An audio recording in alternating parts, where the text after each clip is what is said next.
ഒരു മരുഭൂമി കഥ അവസാന ഭാഗം. രചന കർണൻ സൂര്യപുത്രൻ. അവതരണം ഷാഹുൽ മലയിൽ. Editing Faisal C M Nooncheri. ദിവസങ്ങൾ കടന്നുപോകവേ റോഷ്നിയുമായി നല്ലൊരു സൗഹൃദം ഉടലെടുത്തു. അവൾ അദാൻ എന്ന സ്ഥലത്ത് ഒരു കുവൈറ്റ് വീട്ടിൽ രോഗിയായ സ്ത്രീയെ പരിചരിക്കുന്ന ജോലിയിൽ പ്രവേശിച്ചിരുന്നു. അലക്സിന്റെ കൂട്ടുകാരനാണ് അത് റെഡിയാക്കി കൊടുത്തത്. അവിടെ രാത്രി ഡ്രൈവർ അവളെ താമസ സ്ഥലത്ത് കൊണ്ടുവിടും. അയാൾ ബംഗാളിയാണ് സുജി. വല്ലാത്തൊരു നോട്ടവും സംസാരവും എനിക്ക് തീരെ ഇഷ്ടപ്പെടുന്നില്ല. ഒരു രാത്രി ഫോൺ ചെയ്യവേ റോഷ്നി പറഞ്ഞു, താമൈൻഡ് ചെയ്യണ്ട, പ്രശ്നം തീർന്നല്ലോ. എന്നിട്ടും ശല്യാണി അവിടുത്തെ കുവൈറ്റിയോട് കാര്യം പറഞ്ഞേക്ക്, ബാക്കി അവർ നോക്കിക്കോളും. നാളെ ഡ്യൂട്ടി ഇല്ലേ? ഇല്ല, അവരെല്ലാം ഉംറയ്ക്ക് പോവാണ്. 2 ദിവസം ലീവാണ്. എന്നിട്ട് റൂമിൽ ചുമ്മാ കിടക്കാനാണോ പ്ലാന്? നാളെ ഞായറാഴ്ചയല്ലേ, ചർച്ചിൽ പോകണമെന്നൊരാഗ്രഹം. അപ്പൊ താൻ ഹിന്ദു അല്ലേ? അവൾ ചിരിച്ചു. കുവൈത്തിലെ അമ്പലമല്ലല്ലോ, പള്ളിയായാലും അമ്പലമായാലും മനസ്സിന് ആശ്വാസം കിട്ടുന്നുണ്ടെന്ന് നോക്കിയാൽ മതി. സുഹൃത്തിന് ലീവാണ് നാളെ? എനിക്കിവിടെ പ്രത്യേകിച്ച് ലീവ് ദിവസമൊന്നുമില്ല. പുറത്തു പോകണമെങ്കിൽ ചോദിച്ചാൽ സമ്മതിക്കും. എന്നാൽ താനും പാടോ? ശരി, ഞാനിവിടെ ഇറങ്ങുമ്പോൾ വിളിക്കാം. ഓക്കെ, ഞാൻ വെക്കുവാണേ. ഫുഡ് ഉണ്ടാക്കണം. കൂടെ താമസിക്കുന്ന ചേച്ചിമാർക്ക് നൈറ്റ് ഡ്യൂട്ടിയാണ്. നാളെ കാണാം. കോള് കട്ടായി. അവളോട് സംസാരിക്കുമ്പോൾ മനസ്സിന് കുളിർമ തോന്നും. ഒരു പാവം പെണ്ണ്. ക്യാൻസർ ബാധിച്ചാണ് അവിടെ അച്ഛൻ മരിച്ചത്. അദ്ദേഹത്തിന്റെ ചികിത്സക്കായി ഉണ്ടാക്കിയ കടങ്ങൾ, അനിയന്റെ പഠിത്തം എല്ലാം അവിടെ തലയിലാണ്. അമ്മയും ഓരോ ജോലികൾക്ക് പോയി തന്നാലാവുന്ന പോലെ അവളെ സഹായിക്കുന്നു. എന്നെപ്പോലെ തന്നെ പാതിയിൽ വാടിക്കരിഞ്ഞു പോയൊരു പ്രണയ റോഷ്നിക്കും ഉണ്ടായിരുന്നു. ഒരേ നാട്ടുകാരൻ. ആദ്യമൊക്കെ നല്ല രീതിയിലായിരുന്നു. പതിയെ അയാൾ അവൾക്ക് ചുറ്റും ഒരു വൃത്തം വരച്ചു. അയാളുടെ സമ്മതമില്ലാതെ ഒന്നും ചെയ്യാൻ അനുവാദമില്ല. കുറേയൊക്കെ അവൾ സഹിച്ചു. പക്ഷെ ആ വൃത്തത്തിന്റെ വലിപ്പം കുറഞ്ഞു വന്നപ്പോൾ അവൾ ആ ബന്ധം അവസാനിപ്പിച്ചു. അയാൾ വേറെ വിവാഹം കഴിച്ച് സന്തോഷത്തോടെ ജീവിക്കുന്നു. മിനിക്കഥയുടെ രൂപത്തിൽ സ്വന്തം ഫ്ലാഷ് ബാക്ക് റോഷ്നി പറഞ്ഞപ്പോൾ അറിയാതെ ചിരിച്ചുപോയി. ഞാൻ കൂടുതലൊന്നും ചോദിച്ചുമില്ല. ഒരു പ്രണയം അവസാനിക്കാൻ ഓരോരുത്തർക്കും കാരണം ഉണ്ടാവും. ശില്പനെ വിട്ടുപോയതിന് അവൾക്കുണ്ടാവും എന്തെങ്കിലും കാരണം. ഇന്നത് ഉൾക്കൊള്ളാൻ എനിക്ക് കഴിയുന്നുണ്ട്. ഫോണും ചെയ്ത് വിളിച്ചോണ്ടാ ഉറങ്ങുന്നേ? അലക്സിന്റെ ശബ്ദം കേട്ട് ഞാൻ കണ്ണൂർ നോക്കി. ഞാൻ ഉറങ്ങിയിട്ടൊന്നുമില്ല, റോഷ്നി വിളിച്ചിരുന്നു. അത് കഴിഞ്ഞ് ഓരോന്നിടത്ത് വെറുതെ കിടന്നാ. നീ ഇവിടെ സൊള്ളിക്കോ. ആദ്യത്തെ കിളവന് വട്ടികളകിരിക്കുക. സത്യം പറ, ഇവിടുത്തെ ഫുഡിനെ കുറിച്ച് നീ കിളവനോട് കംപ്ലൈന്റ് ചെയ്തോ? അങ്ങനെയൊന്നുമില്ല. ഇന്ന് സാൽമിയിൽ പോയി വരുമ്പോൾ ഞാൻ ബാബയോട് പറഞ്ഞു, എന്നും പരിപ്പറി കഴിച്ച് വയറിന് സുഖമില്ലാതായിന്ന്. അത്രയേ ഉള്ളൂ. എടാ പട്ടി, അങ്ങേരുടെ ഷർട്ടിൽ കുത്തിപ്പിടിച്ച് ചോദിക്കുക, അതെന്താ നിനക്ക് പരിപ്പറി ഇറങ്ങത്തില്ലേ? എന്തെങ്കിലും നീ ദിവസം ചിക്കൻ ബിരിയാണിയാണോ കഴിച്ചോണ്ടിരുന്നെന്ന്? എന്റെ കർത്താവ്, ഈ കാലമാണം ചെയ്യുന്നതിന് എനിക്കാണല്ലോ കിട്ടുന്നത്. എന്നോട് അങ്ങനെയൊന്നും ചോദിച്ചില്ലല്ലോ. മാമിയോട് സംസാരിച്ച് ഫുഡിന്റെ കാര്യത്തിൽ തീരുമാനം ഉണ്ടാക്കുന്ന വാക്കെന്ന് എന്നെയല്ലേ തെറി വിളിക്കേണ്ടത്? അങ്ങേർക്ക് വട്ടാണ്, നീ മറന്നോടാ. പിന്നെ ഞാൻ എന്റെ കൈ തട്ടി ഒരു ഗ്ലാസ് പൊട്ടിപ്പോയി. പക്ഷെ തെറി കിട്ടിയത് മായക്ക. അവൾ ആ ഭാഗത്ത് പോലും ഉണ്ടായിരുന്നില്ല. എന്നാലും എനിക്ക് കുറച്ചു നേരം റെസ്റ്റ് കിട്ടി. കിളവൻ നോർമലായ അബ്ദുള്ള ഫോൺ ചെയ്യും. ആ ഭാഗത്തേക്ക് എന്നാ മതി. വാ, ഒരു സിഗരറ്റ് വലിക്കാം. എനിക്ക് വേണ്ട, ഞാൻ വലി നിർത്തി. അതെന്താ? റോഷ്നി പറഞ്ഞു നിർത്താൻ. എനിക്കിതൊക്കെ കാണുമ്പോൾ ചൊറിഞ്ഞു കയറുന്നുണ്ടേ. ശരിക്കും നിങ്ങൾ തമ്മിൽ എന്താടാ? അങ്ങനെ ചോദിച്ചാൽ എനിക്കും അറിയില്ല. ഇഷ്ടമാണ്, ബഹുമാനമാണ്. അമ്മയ്ക്കും അനിയനും വേണ്ടി മാത്രം ജീവിക്കുന്ന ഒരു പെണ്ണിനോടുള്ള ആരാധനയാണ്. ഓലക്കേടെ മൂടാണ്. അലക്സ ഇടയിൽ കയറി. അവളോട് പ്രേമാണെന്ന് സമ്മതിച്ചാൽ പോരെ? എന്തിനാണ് ഇങ്ങനെ വളഞ്ഞ് മൂക്ക് പിടിക്കുന്നത്? എന്നിട്ട് തുറന്നു പറഞ്ഞു നീ? ഇല്ല. എന്നാ പിന്നെ വൈകിക്കണ്ട, വേറെ ആരെങ്കിലും കൊത്തിക്കൊണ്ടുപോകുമ്പോൾ കാര്യം അവതരിപ്പിക്കേ. അവൻ പോക്കറ്റിൽ നിന്നൊരു പേന പുറത്തെടുത്തു. ഇതെവിടുന്ന?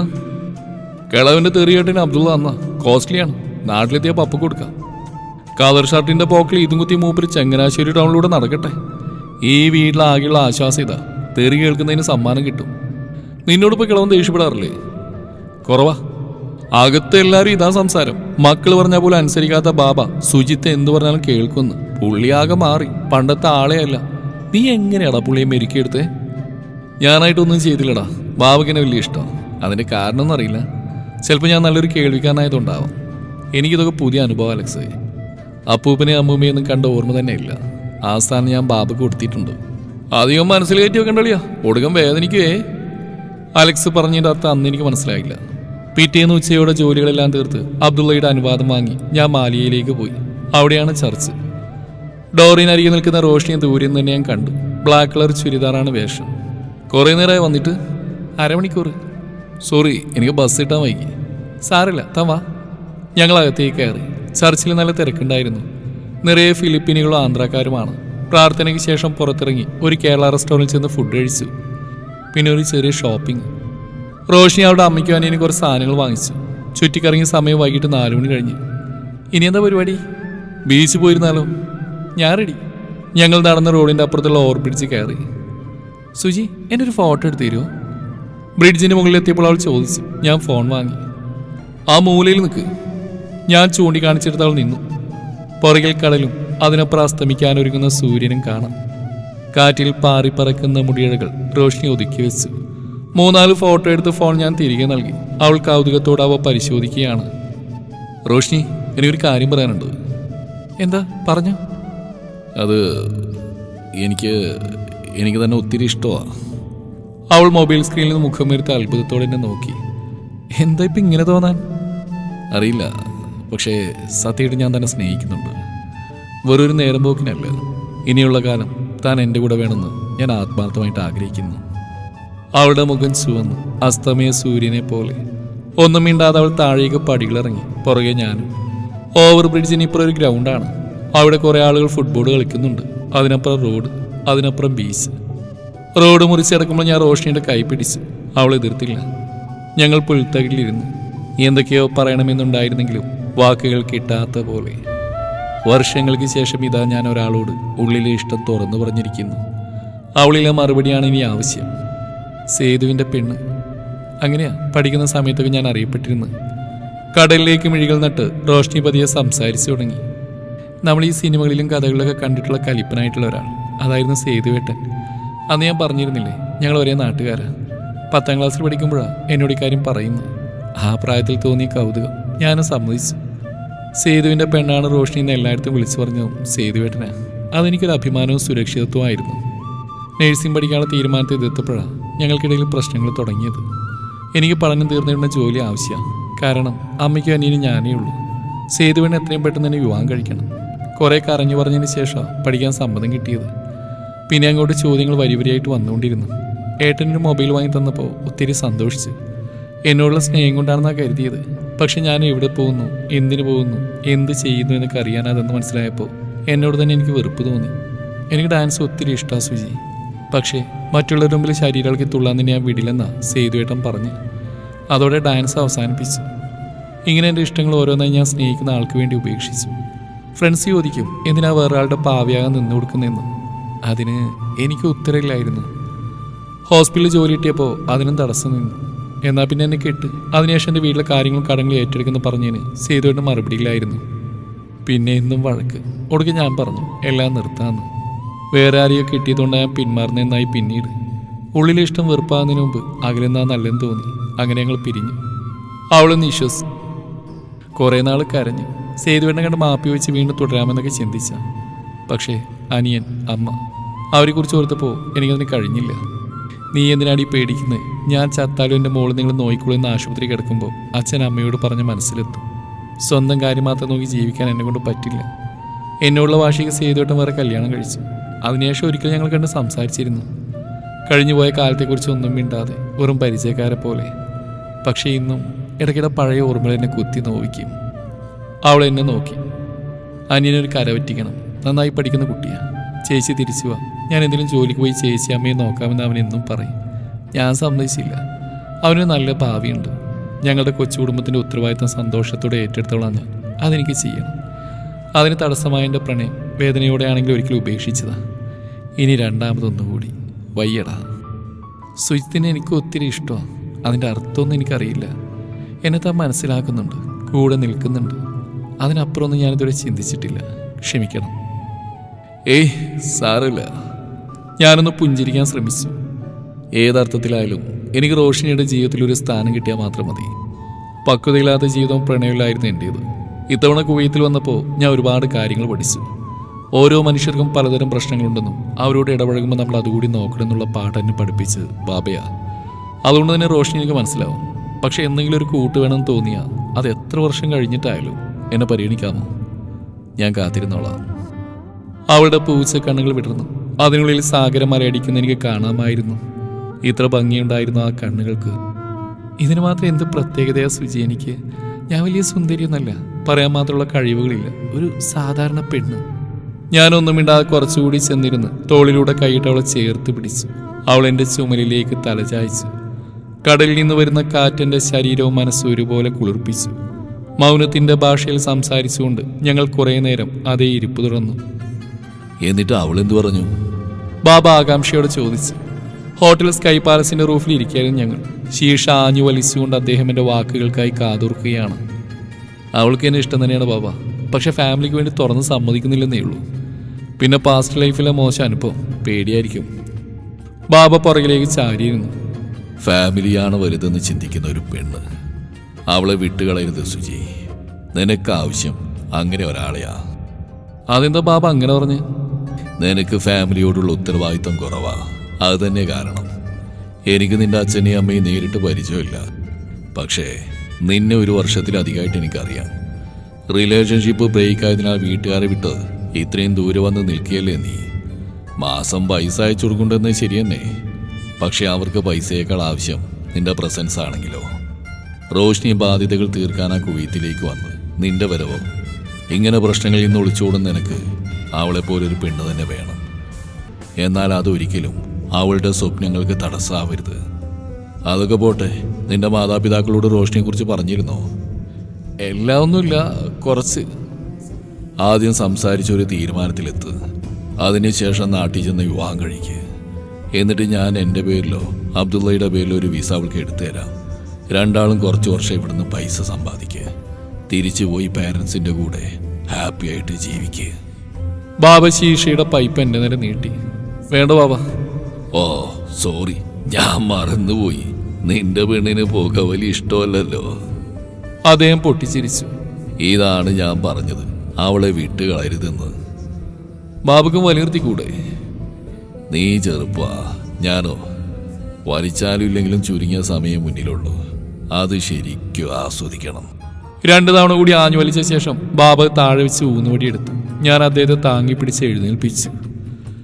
സുജി, എൻ്റെ സന്തോഷങ്ങൾക്ക് നീ പ്രാധാന്യം കൊടുക്കുന്ന പോലെ നിന്റെ അച്ഛൻ്റെയും അമ്മയുടെയും സന്തോഷങ്ങൾ നോക്കണം.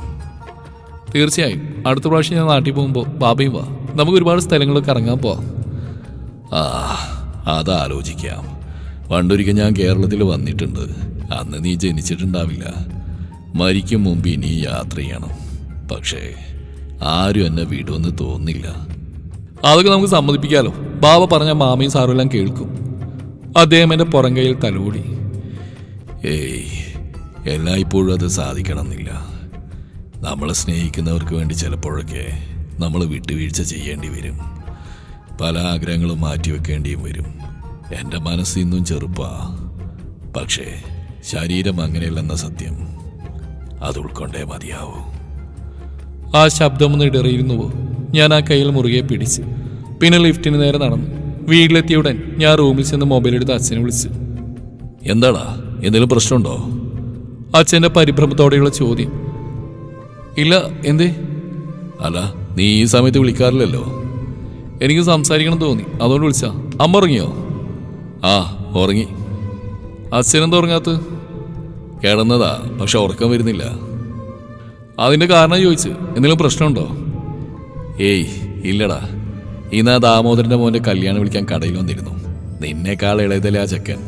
അതോർത്തപ്പോ ഞാനൊന്ന് മൂളുക മാത്രം ചെയ്തു. സുജി, നിന്നെ ഒരു കാര്യത്തിന് നിർബന്ധിച്ച് ശീലമില്ല. എന്നാലും പറയുക, എന്നെക്കാൾ നിന്റെ അമ്മ ആഗ്രഹിക്കുന്നുണ്ട് നിന്റെ വിവാഹം. എന്തായാലും ഫോണിലൂടെ കെട്ടാൻ പറ്റില്ലല്ലോ.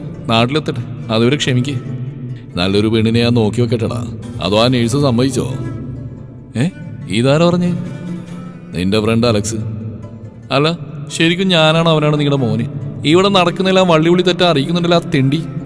പിന്നില്ലാതെ അവിടുത്തെ വലിയ അറബി നിന്നെ ദത്തെടുത്ത കാര്യം അറിഞ്ഞു. ഇനി സുന്നത്തും കഴിച്ച് ഏതെങ്കിലും അറബി പെണ്ണിനെ കിട്ടുമോ നീ? രാത്രി ചീഞ്ഞ കോമഡി എടുക്കാതെ പോയി കിടന്നേ. എനിക്ക് ദേഷ്യം വന്നു. ഞാൻ കിടന്നോളാം. എന്നാലും പൊന്നുമോൻ പെട്ടെന്ന് നാട്ടിൽ വന്ന് കെട്ടാൻ നോക്ക്. നിന്റെ പഴയ കാമിക്ക് രണ്ടാമത് വിശേഷം ഉണ്ടെന്നാ കേട്ടത്. അതും എൻ്റെ കല്യാണം തമ്മിൽ എന്ത് ബന്ധം? പറയുന്നുണ്ടൊന്നും തോന്നരുത്. അച്ഛൻ കഴിഞ്ഞ ജന്മത്തിൽ എൻ്റെ ശത്രുവായിരുന്നു. ഇങ്ങനെ കുത്തി നോക്കുമ്പോൾ എന്ത് സുഖാചനം കിട്ടുന്നു. അവള് തേച്ചെന്നും പറഞ്ഞ് ഗൾഫിൽ പോയി കിടക്കുന്ന നിന്നെ ഇടയ്ക്കിടയ്ക്ക് കുത്തുമ്പോൾ എനിക്ക് ഭയങ്കര സന്തോഷമാണ്. ഇനി സംസാരിച്ചാൽ ശരിയാവില്ല. ഞാൻ കോള് കട്ട് ചെയ്തു. പക്ഷേ അപ്പോൾ മുഖത്തൊരു പുഞ്ചിരി ഉണ്ടായിരുന്നു. ബാബ എപ്പോഴും പറയുന്ന പോലെ സ്വന്തം മാതാപിതാക്കളെ ഓർക്കാത്ത ഒരുത്തനായിരുന്നു ഞാൻ. പക്ഷേ ഇന്ന് അങ്ങനെയല്ല. നേരിട്ട് അച്ഛൻ്റെ വഴക്ക് കേൾക്കാനും അമ്മയുണ്ടാക്കി തരുന്ന ഭക്ഷണം കഴിക്കാനുമെല്ലാം വല്ലാതെ കൊതി തോന്നുന്നുണ്ട്. സമ്പാദ്യമെന്ന് പറയാനൊന്നുമില്ലെങ്കിലും ഞങ്ങളുടെ കട ഞാൻ വിപുലീകരിച്ചു. അച്ഛൻ്റെ പഴയ സ്കൂട്ടർ മാറ്റി പുതിയൊരു ബൈക്ക് വാങ്ങി. ഇനി വീടൊന്ന് പുതുക്കി പണിയണം. സുജിത്ത് ഗൾഫിൽ പോയിട്ട് കാര്യമുണ്ടെന്ന് നാട്ടുകാർ പറഞ്ഞു നടക്കട്ടെ. ഞാൻ വാട്സാപ്പ് തുറന്നു.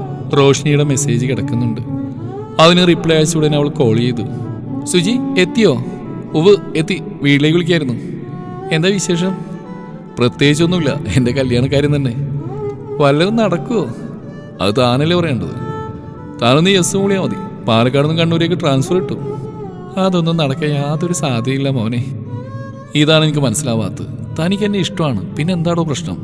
അമ്മയും അനിയനെ ഓർത്തിട്ടാണെങ്കിൽ അവരൊഴിവാക്കാൻ ഞാൻ പറഞ്ഞോ? ചൂടാവാതെ, സമയമുണ്ടല്ലോ, ആലോചിച്ച് തീരുമാനിക്കാം. എപ്പോ? മൂക്കിൽ പല്ലു വന്നിട്ടോ? എന്നാ പിന്നെ നീ ഇപ്പം ഇങ്ങോട്ട് വാ. എന്നിട്ട് എന്നെ അങ്ങ് കെട്ട്. നീ വെച്ചോ റോഷ്നി, നമ്മൾ മിക്കവാറും അടിയാവും. സുജി, ഞാനൊരു കാര്യം പറയട്ടെ. എന്താ? കുറച്ചു മുമ്പ് യൂട്യൂബിലൊരു വീഡിയോ കണ്ടു. കണ്ണൂർ ഡ്രൈവിംഗ് ബീച്ച് ഉണ്ടെന്ന്. ആ, മുഴുപ്പിലങ്ങാട്. എനിക്ക് കാർല ബീച്ചിൽ പോകണം. അതാണോ ഇത്ര വലിയ ആനക്കാര്യം? ഞാൻ പുച്ഛത്തോടെ ചോദിച്ചു. അതിലൊരു പ്രശ്നമുണ്ട്. എൻ്റെ കഴുത്തിൽ താലി കെട്ടുന്നതിൻ്റെ കൂടെ പോവേണ്ടത്. പറ്റുമോ? മനസ്സിലായില്ല. എടാ പൊട്ട, വെറുതെ അല്ല ബാബ നിന്നെയൊക്കെ തെറി വിളിക്കുന്നത്. നീ വെച്ചിട്ട് പോയേ. ആ ഏയ് ഒരു മിനിറ്റ്, സത്യമാണോ? ഞാൻ വിശ്വാസം വരാത്ത മട്ടിൽ ചോദിച്ചു. അതെ, പക്ഷെ കുറച്ച് കാത്തിരിക്കണം. അടുത്ത വർഷം അനിയൻ്റെ കോഴ്സ് തീരും. അവന് ജോലി സെറ്റാവട്ടെ. ഓ, തീർച്ചയായിട്ടും. എനിക്ക് സന്തോഷം കൊണ്ട് ശ്വാസം മുട്ടുന്ന പോലെ തോന്നി. എന്നാൽ പിന്നെ നല്ല കുട്ടിയായിട്ട് ഉറങ്ങിക്കോ. ഞാൻ നാളെ വിളിക്കാം. Good night. ഞാൻ ഗാലറി തുറന്ന് റോഷ്നിയുടെ ഫോട്ടോ എടുത്തു. അമ്മയ്ക്കും അച്ഛനും അവൾ എന്തായാലും ഇഷ്ടപ്പെടും.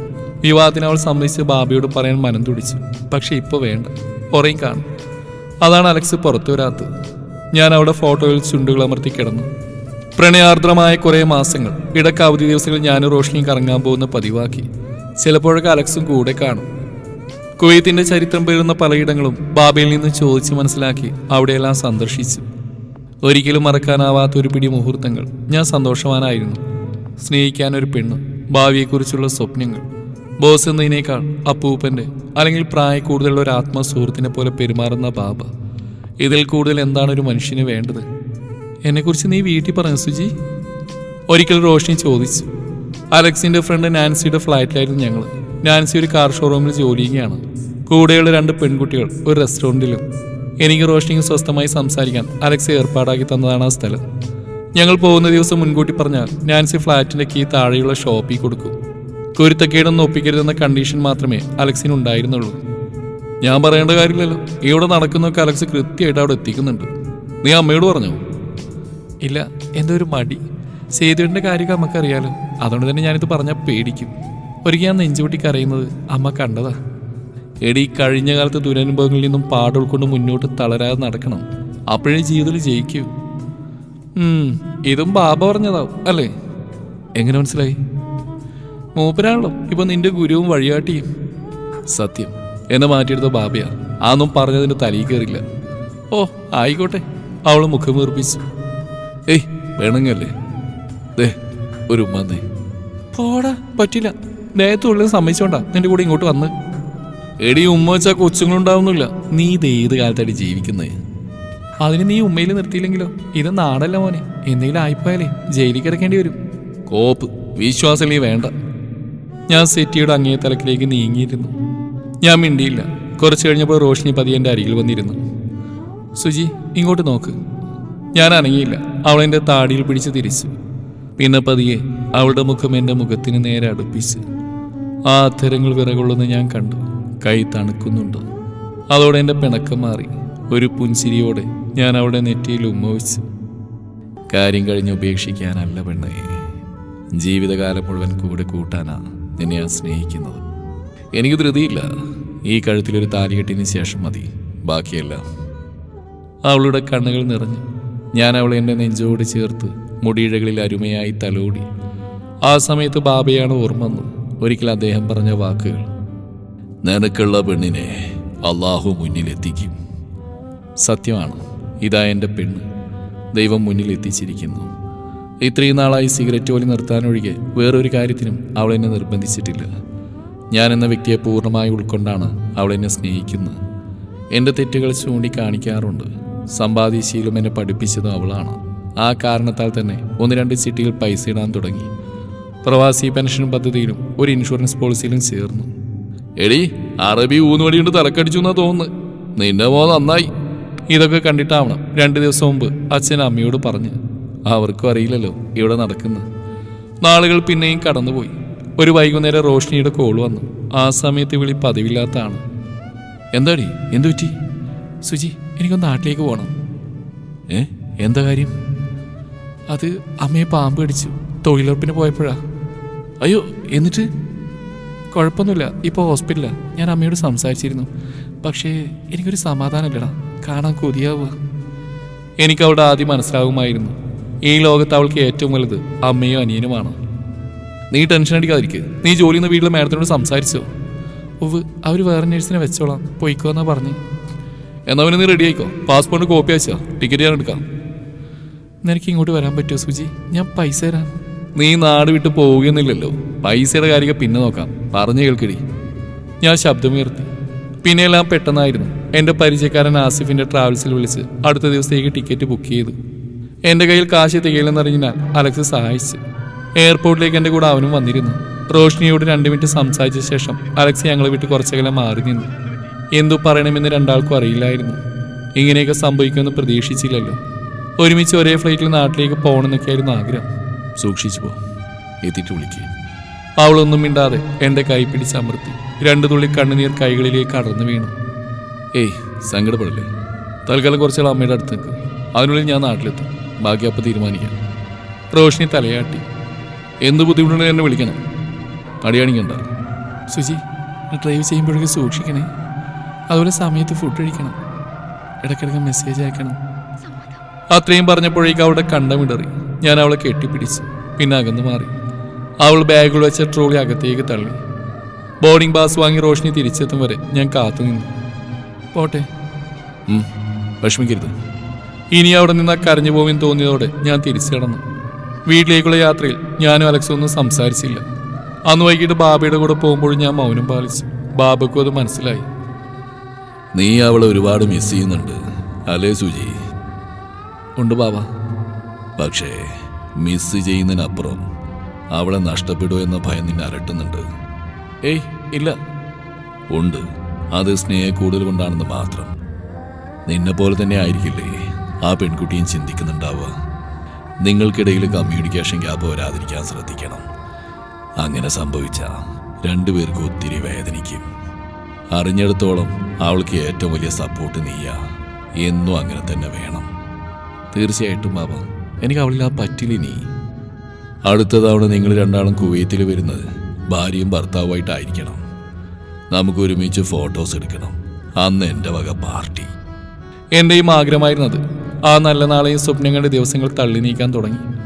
പക്ഷേ റോഷ്നിയുടെ അസാന്നിധ്യം സഹിക്കാവുന്നതിൽ അപ്പുറമായിരുന്നു. വീട്ടിലായതിനാൽ അവൾക്ക് രാത്രി പഴയതുപോലെ ഉറങ്ങുന്നവരെ സംസാരിക്കാനൊന്നും കഴിയാറില്ല. അതെന്നെ ഒത്തിരി ബാധിച്ചു.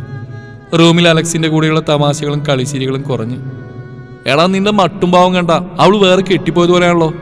അലക്സ് ദേഷ്യപ്പെട്ടു. എന്തുവാടേ ഇത്? മായ ചോദിക്കുന്നുണ്ടായിരുന്നു എനിക്കെന്താ പറ്റിയെന്ന്. ഏയ്, ഞാൻ ഓക്കേടാ. ആ, അത് മറ്റുള്ളവർക്കും തോന്നണം. റോഷിനിയുടെ അമ്മയ്ക്ക് എങ്ങനെയുണ്ട്? ഡിസ്ചാർജായി വീട്ടിലെത്തി. ഇനി എന്തായാലും അവൾ കുറച്ച് നാൾ അവിടെ നിൽക്കട്ടെ. അനിയനിപ്പോൾ ഒരു കമ്പനിയിൽ ട്രെയിനായിട്ട് കയറിയിട്ടുണ്ട്. അവനൊന്ന് ചോടുറപ്പിച്ചാൽ പിന്നെ പ്രശ്നമില്ലല്ലോ. ഒക്കെ നടക്കടാ, നീ ഒന്ന് സമാധാനപ്പെടുക. അലക്സ് ആശ്വസിപ്പിച്ചു. ഒരു ദിവസം അബ്ദുള്ളയുടെ ഒരു ഫ്രണ്ടിനെ കുവൈത്ത് സൗദി ബോർഡറിലുള്ള അദ്ദേഹത്തിൻ്റെ ബീച്ച് ഹൗസിൽ കൊണ്ടുപോയിട്ട് തിരിച്ചെത്തിയതായിരുന്നു ഞാൻ. ലോങ് ഡ്രൈവ് കാരണം തളർന്ന അവസ്ഥനായി റൂമിൽ കയറിയപ്പോഴേക്കും മായ അവിടേക്ക് ഓടിയെത്തി. സുജി, എത്ര നേരമായിട്ട് വിളിക്കുന്നു, നീ എന്താ ഫോൺ എടുക്കാത്തേ? ഫോൺ ചാർജ് ചെയ്യുന്ന സ്വിച്ച് ഓഫ് ആയി. കാറിലെ ചാർജർ വർക്കാവുന്നില്ല. എന്തു പറ്റി?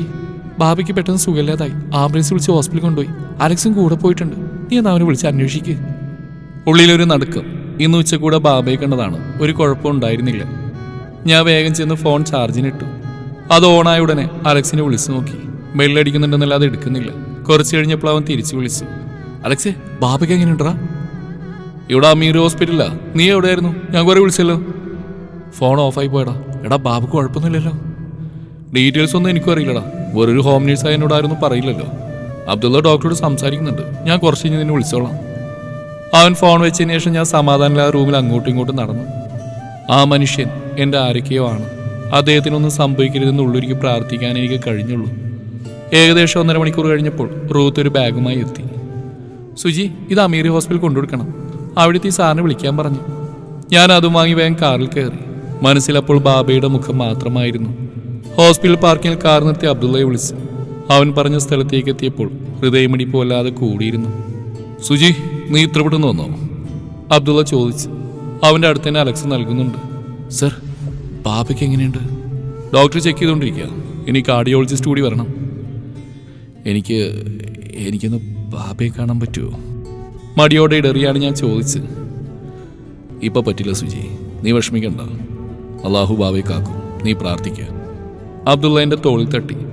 3-ാം നാളാണ് ബാബയെ കാണാൻ എനിക്ക് അവസരം കിട്ടിയത്. അപ്പോഴേക്കും അദ്ദേഹത്തിൻ്റെ പെൺമക്കളെല്ലാവരും അവിടെ എത്തിയിരുന്നു. ഞാൻ അകത്ത് കയറുമ്പോൾ അബ്ദുള്ളയുടെ ഒഴികെ മറ്റെല്ലാ മുഖങ്ങളിൽ അതൃപ്തി പ്രകടമായി. വെറുമൊരു ഡ്രൈവർക്ക് അനാവശ്യമായ സ്ഥാനം കൊടുക്കുന്നതുകൊണ്ടാവാം ഞാനതൊന്നും ശ്രദ്ധിച്ചില്ല. ബെഡിൽ ബാബ കണ്ണടച്ച് കിടക്കുകയാണ്. ക്ഷീണിച്ച ആ രൂപം കണ്ടപ്പോൾ ശംഖ് തകരുന്ന പോലെ തോന്നി. ഞാൻ മെല്ലെ ആ കൈകളിൽ തൊട്ടു. ബാബ. ആരാ, സുജിയാണോ? അതെ ബാബ. ഓട്ട മത്സരം അവസാനിക്കാൻ പോവാ സുജി. അദ്ദേഹം തളർച്ചയോടെ ചിരിച്ചു. അങ്ങനെയൊന്നും പറയില്ലേ, ഒന്നും സംഭവിക്കില്ല. ബാബ പെട്ടെന്ന് വാ, നമുക്ക് ശീർഷ വലിക്കാൻ പോകണം. ഡോക്ടർ ഐമന്റെ ഫ്ലാറ്റിൽ അദ്ദേഹത്തിന്റെ മകളുടെ പാട്ട് കേൾക്കാൻ പോകണം. ബാബ കൈ ചലിപ്പിച്ചു. എന്നെ തേടുകയാണെന്ന് മനസ്സിലായതോടെ ഞാൻ ആ കയ്യിൽ പിടിച്ചു. കണ്ണുകളില്ലാത്തതിൽ പണ്ട് ഒരുപാട് വിഷമിച്ചിരുന്നു ഞാൻ. പിന്നെ അതുമായിട്ട് പൊരുത്തപ്പെട്ടു. പക്ഷേ ഇപ്പോ മരിക്കുന്നതിന് മുമ്പ് ഒരു തവണയെങ്കിലും കാഴ്ച കിട്ടിയിരുന്നെങ്കിലെന്ന് ആഗ്രഹിച്ചു പോവാ ഞാൻ. നിന്നെ കാണാൻ വേണ്ടി മാത്രം. എല്ലാവരോടും ദേഷ്യമായിരുന്നു എനിക്ക്. എന്നെ മാറ്റിയെടുത്ത് നീയാ സുജി. താങ്ക്സ്. എന്നും ഹാപ്പി ആയിട്ടിരിക്കണം. ഞാൻ പറഞ്ഞത് ഓർമ്മയുണ്ടല്ലോ, അച്ഛനെയും അമ്മയെ സങ്കടപ്പെടുത്തരുത്. മതി, അധികം സംസാരിപ്പിക്കണ്ട, അവിടെ നിൽക്കായിരുന്ന മലയാളി നേഴ്സ് പറഞ്ഞു. ഞാൻ ബാബയുടെ കയ്യിൽ മുത്തം വെച്ചു. ഞാൻ കാത്തിരിക്കും ബാബ, പെട്ടെന്ന് വാ. ഒരു കരച്ചിൽ തൊണ്ടയിൽ മുളപൊട്ടി. ഞാൻ ഡോർ തുറന്ന് പുറത്തിറങ്ങി. എൻ്റെ കലങ്ങിയ കണ്ണുകൾ കണ്ടിട്ടാവണം അബ്ദുള്ള അടുത്തേക്ക് വന്നു. എന്തുപറ്റി സുജി, ബാബു സംസാരിച്ചില്ലേ? ഓ സർ, കുഴപ്പമൊന്നുമില്ല, ഓക്കെയാണ്. അത്രയും പറഞ്ഞ് ഞാൻ ഹോസ്പിറ്റലിന് വെളിയിലേക്ക് നടന്നു. ബാബ തിരിച്ചു വരുമെന്ന് ഞാൻ ഉറച്ചു വിശ്വസിച്ചിരുന്നു. അങ്ങനെ മരിക്കാൻ അദ്ദേഹത്തിന് കഴിയില്ല. വിവാഹം കഴിഞ്ഞ് റോഷ്നിയെയും കൂട്ടി വന്ന് അദ്ദേഹത്തിനോടൊപ്പം ഒരു ഫോട്ടോ എടുക്കണം. അതെനിക്ക് വാക്ക് തന്നിട്ടുള്ളതാണ്. ബാബ അത് പാലിക്കും, ഞാൻ സ്വയം പറഞ്ഞുകൊണ്ടിരുന്നു. പക്ഷേ അടുത്ത ദിവസം രാവിലെ ഹോസ്പിറ്റലിലെത്തി എന്നെ വരവേറ്റത് അലക്സിൻ്റെ മ്ലാനമായ മുഖമാണ്. എന്നെ കണ്ടതും അവൻ ചെയറിൽ നിന്ന് എഴുന്നേറ്റു. എന്തുപറ്റി അലക്സേ, സാറെവിടെ? അവൻ എൻ്റെ തോളിൽ കൈവച്ചു.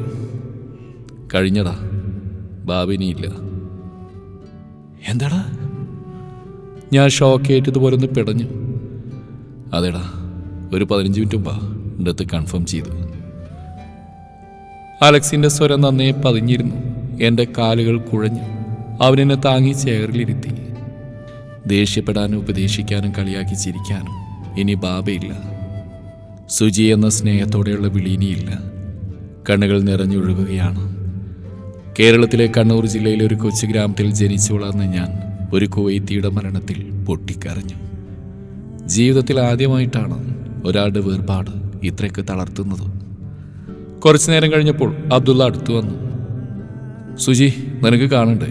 ഇവിടെ നേരെ കബറടക്കാൻ കൊണ്ടുപോകും. ഞാൻ ദയനീയമായി അവനെ നോക്കി. എനിക്കറിയാവുന്ന കാര്യമാണ്, കുവൈത്തികൾ വീട്ടിലേക്ക് മൃതദേഹം കൊണ്ടുപോകുന്ന പതിവില്ല. നേരെ സുലൈബി കാത്ത് എന്ന സ്ഥലത്തുള്ള ഖബർസ്ഥാനിലേക്കാണ്. അന്യമതക്കാർ മുസ്ലിങ്ങൾ അടക്കുന്നിടത്തേക്ക് പോവില്ല. അലക്സ് എന്നെ എഴുന്നേൽപ്പിച്ചു. ഉറക്കാത്ത ചുവടുകളുമായി ഞാൻ അകത്തേക്ക് നടന്നു. ബാബ അവസാന യാത്രയ്ക്ക് ഒരുങ്ങിക്കിടക്കുകയാണ്. ശാന്തമായ ഉറക്കം പോലെ.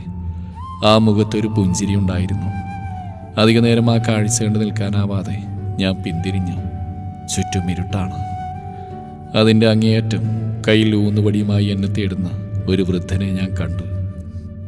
സുജി, ഒരിക്കലെങ്കിലും കാഴ്ച തിരിച്ചു കിട്ടിയിരുന്നെങ്കിലെന്ന് ഞാൻ ആഗ്രഹിച്ചു പോവാ. നിന്നെ കാണാൻ വേണ്ടി മാത്രം. ബാബയുടെ അവസാന വാക്കുകൾ മനസ്സിലേക്ക് ഓടിയെത്തി. ഞാൻ നിലത്തേക്കിരുന്ന് ഉറക്കെ കരഞ്ഞു. ചുറ്റും ഒരുപാട് കണ്ണുകൾ അമ്പരപ്പോടെ എന്നെ നോക്കുന്നതറിയാതെ. സുജി, നിനക്ക് തീരുമാനം മാറ്റിക്കൂടെ? അബ്ദുള്ള ചോദിച്ചു. ഞാൻ നിഷേധാർത്ഥത്തിൽ തലയാട്ടി. ബാബ മരിച്ചതിൽ നിനക്ക് ഒരുപാട് സങ്കടമുണ്ടെന്നറിയാം. പക്ഷേ അള്ളാഹു നിശ്ചയിച്ച സമയം കഴിഞ്ഞാൽ നമുക്ക് ഈ ഭൂമിയിൽ നിന്ന് പോയേ പറ്റൂ. അത് ഉൾക്കൊള്ളണം. അതിന് പകരം നീ തിരിച്ചു പോകാന്ന് വെച്ചാൽ എന്നെക്കൊണ്ട് പറ്റുന്നില്ല സർ. ബാബയില്ലാതെ എവിടെ നോക്കുമ്പോൾ ബാബയുടെ ഓർമ്മകളാ. ഉറങ്ങാനേക്ക് കഴിയുന്നില്ല.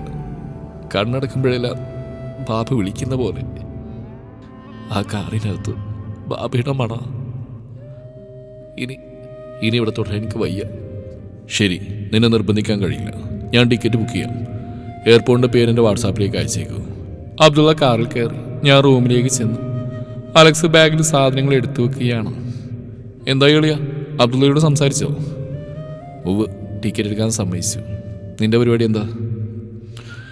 ഞാൻ ഓൾറെഡി എല്ലാവരോടും യാത്ര പറഞ്ഞു. ഇവിടുത്തെ എൻ്റെ ജോലി കഴിഞ്ഞല്ലോ. ഫ്രണ്ട് ഇപ്പോൾ വരും. ഇന്ന് നാളെ അവൻ്റെ റൂമിൽ. മറ്റന്നാൾ വൈകിട്ട് ഞങ്ങൾ ഒരുമിച്ച് നാട്ടിലേക്ക്. എടാ, ബാബ മരിച്ചിട്ട് ഒരാഴ്ച കഴിഞ്ഞു. പുള്ളിയുടെ ഭാര്യയും മക്കളെല്ലാം നോർമൽ ലൈഫിലേക്ക് തിരിച്ചെത്തി.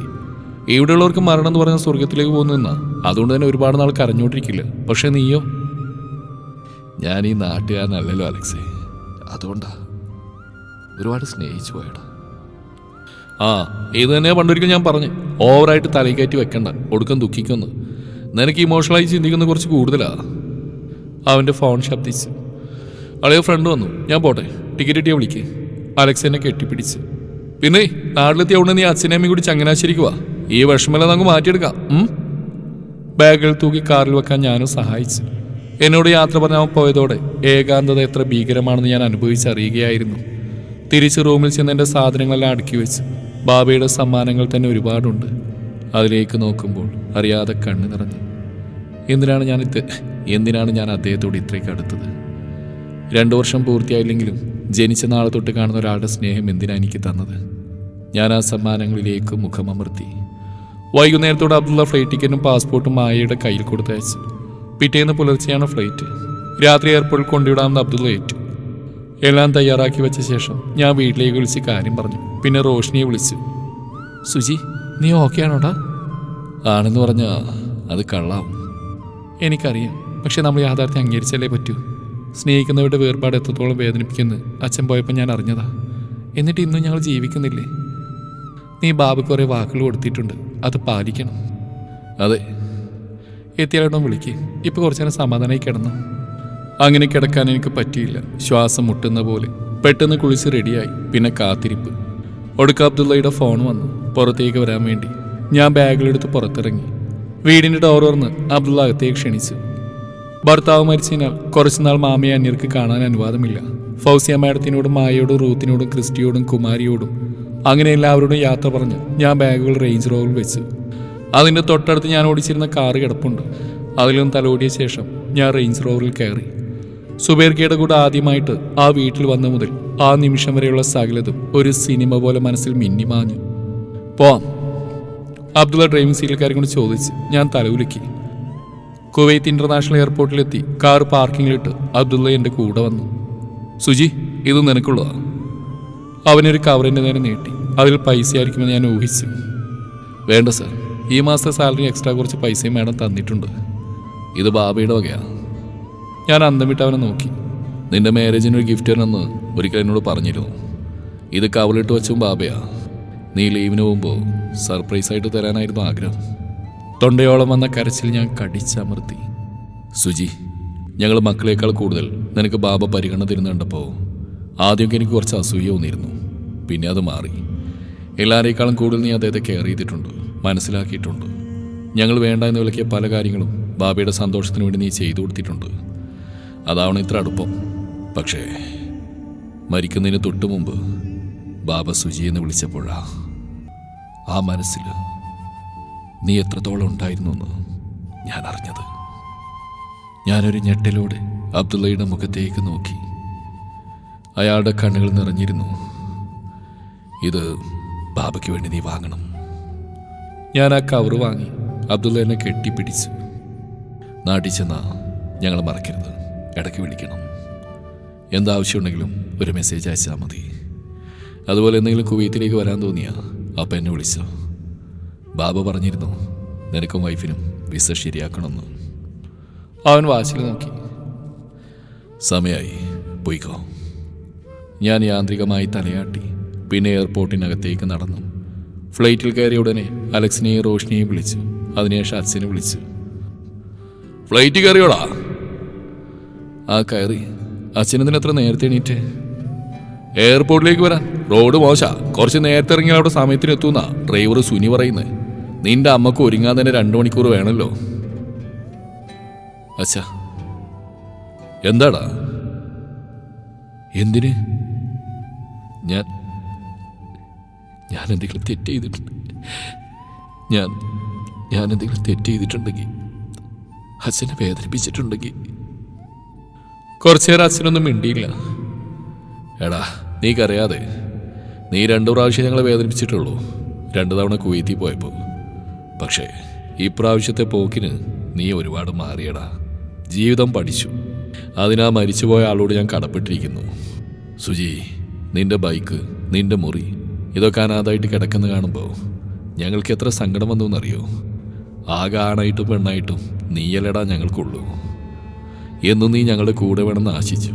നിനക്കൊരു ഭാര്യ, കുഞ്ഞുങ്ങൾ, അവരെ താലോലിക്കുന്ന ഇതൊക്കെ കുറെ സ്വപ്നം കണ്ടതാ. അച്ഛനും നിർത്തി. സാരല്ല, പോട്ടെ. നീ എന്തായാലും വാ. എയർപോർട്ടിൽ നിന്ന് നേരെ ഒരിടം വരെ പോവാനുണ്ട്. എവിടേക്കാച്ചാ? അപ്പൊ അലക്സ് ഒന്നും പറഞ്ഞില്ലേ? ഇല്ല. എന്താ കാര്യം? വേറൊന്നുമല്ല, നമ്മൾ നേരെ നെന്മാർക്ക് പോകുന്നു. റോഷിനിയുടെ വീട്ടിലേക്ക് കാര്യങ്ങൾ പറഞ്ഞു ഉറപ്പിക്കുന്നു. എന്നിട്ട് തിരിച്ചു വരുന്നു. അയ്യോ, അതൊന്നും വേണ്ട അച്ഛാ. എന്തേ, നിനക്ക് അവളെ കെട്ടണ്ടേ? അതുകൊണ്ടല്ല അച്ഛാ, പറയാതെ പോകുന്നത് ശരിയല്ല. അതൊക്കെ പറഞ്ഞിട്ടുണ്ട്. കുറച്ചു നേരം മുമ്പ് വിളിച്ച് വെച്ചതേയുള്ളൂ. ആര്? രോഷിനിയോ? അതെ, ഞങ്ങൾ അവൾ വിളിക്കാറുണ്ട്. അവൾ നാട്ടിലെത്തിയ അന്ന് തന്നെ അലക്സ് നമ്പർ അയച്ചു തന്നിരുന്നു. നീ വരും മുമ്പ് അവിടെ പോയി ഉറപ്പിക്കാമെന്ന് വെച്ചതാ. അപ്പോഴാണ് നിന്റെ ബാബ മരിച്ച്. ഇനി വൈകിക്കണ്ട. അദ്ദേഹം ആഗ്രഹിച്ചതല്ലേ. ഞാനിപ്പോൾ അവളെ അലക്സിനെ വിളിച്ചാണല്ലോ. അവരൊന്നും പറഞ്ഞില്ല. ഇവിടെ എത്തിയിട്ട് പറഞ്ഞാൽ മതിയെന്നാണ് ഞങ്ങൾ തീരുമാനിച്ചു. നിന്റെ മനസ്സ് കലങ്ങിയിരിക്കുന്ന കണ്ടപ്പോൾ മറച്ചു വെക്കാൻ തോന്നിയില്ല. നീ സന്തോഷത്തോടെ വാടാ. ഈ നാട്ടിൽ പൂച്ചക്കണ്ണുള്ള പെൺകുട്ടികളില്ല. ആ കുറവ് അവനായിട്ട് തീർത്തല്ലോ. എന്തായാലും അവൻ ഇട്ടിട്ട് പോയ മറ്റവളേക്കാൾ സുന്ദരി തന്നെയാ ഈ കുട്ടി. അങ്ങനെ നേഴ്സിനെ പ്രേമിച്ചിട്ടാ യോഗണ്ടെന്ന ഗോവിന്ദപ്പണിക്കയുടെ പ്രവചനവും ഫലിച്ചു. അമ്മ അടുത്തിരുന്ന് പറയുന്ന കേട്ടപ്പോൾ ആ മാനസികാവസ്ഥയിൽ ഞാൻ ചിരിച്ചുപോയി. ഫ്ലൈറ്റ് റൺവേയിലൂടെ നീങ്ങുകയാണ്. ഒരുപാട് ഓർമ്മകൾ സമ്മാനിച്ച കുവൈത്ത്, സൗഹൃദം, പ്രണയം, ബാബയും ഞാനുമായിട്ടുള്ള ആത്മബന്ധം. ആദ്യം കാതറിക്ക, പിന്നെ ബാബ. അങ്ങനെ 2 മരണങ്ങൾ. ഞാൻ വിൻഡോയിലൂടെ പുറത്തേക്ക് നോക്കി. അറബിക് വസ്ത്രം ധരിച്ച, അന്ധത ബാധിച്ച, കണ്ണുകൾക്ക് മേൽ സോഡാ കുപ്പി കണ്ണട വെച്ച ഒരു വയോധികൻ അവിടെ നിന്ന് കൈവീശി കാണിക്കുന്ന പോലെ ഹൃദയത്തിലൊരു വേദന മുളപൊട്ടി. ഞാൻ കണ്ണടച്ച സീറ്റിലേക്ക് ചാരി. ഫ്ലൈറ്റ് കോഴിക്കോട് എയർപോർട്ട് ലക്ഷ്യമാക്കി പറന്നു തുടങ്ങി. തിരിച്ചറിവുകൾ ലക്ഷ്യബോധമുണ്ടാക്കിയ പുതിയ ജീവിതത്തിലേക്കുള്ള പ്രയാണം.